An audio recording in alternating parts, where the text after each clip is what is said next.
예, 반갑습니다.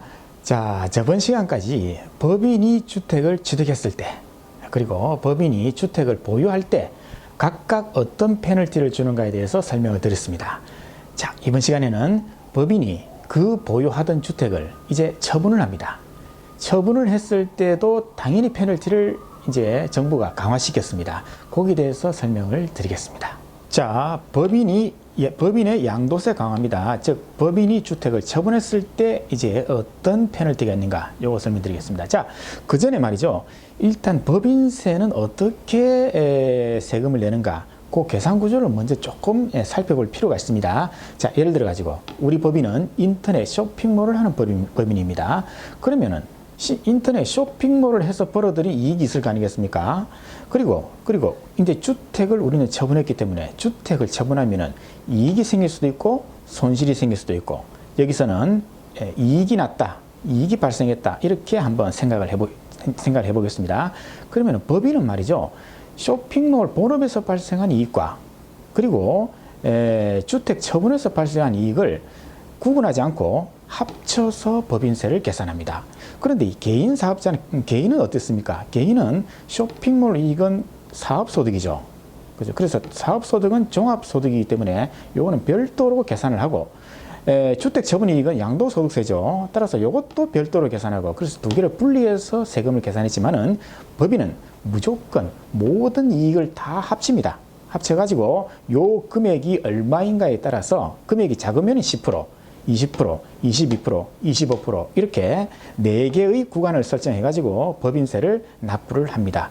그런데 법인이 주택을 처분해서 이익이 발생하면은 한 번 더 세금을 내도록 되어 있습니다. 자, 주택 처분 이익. 여기서 발생해서 일단 법인세를 냈죠.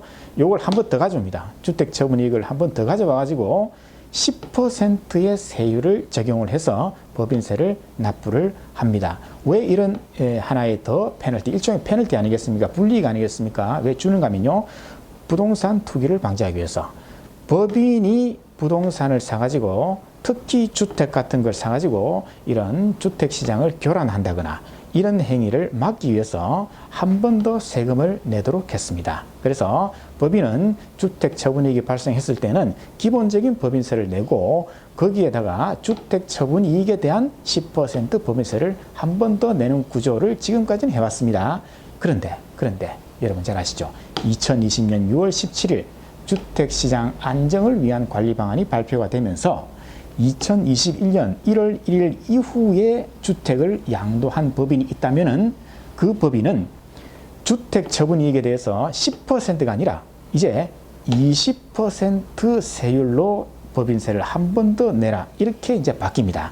지금은 2020년 9월 달이니까 아직 조금 남아 있습니다만은 이제 3개월만 지나면은 이제, 그죠? 다음 내년 1월 1일부터는 10%가 아니라 20%를 내는 그런 법인세가 큰 폭으로 이제 인상이 됩니다. 따라서 이런 페널티를 감안하면서까지 법인이 주택을 가지고 절세 작전을 쓸 것인가, 거기에 대해서는 지금부터는 상당히 이제는 힘들어진 거 아니냐, 이런 게 이 바닥에서 공통된 의견입니다.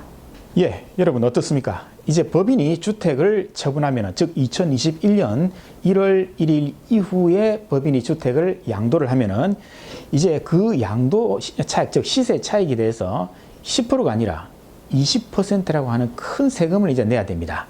그렇기 때문에 이제 앞으로 법인이 이제 주택을 이용해가 주택을 사가지고 개인이 내야 될 세금을 법인 쪽으로 돌려서 어떻게 이제 세금을 줄여보겠다, 이거는 상당히 이제 힘들어졌다, 이렇게 말씀드릴 수가 있겠습니다. 자, 이상으로 법인이 3회에 걸쳐 가지고 제가 법인이 주택을 취득, 보유, 처분했을 때 세금을 어떻게 하는가, 여기에 대해서 설명을 드렸습니다.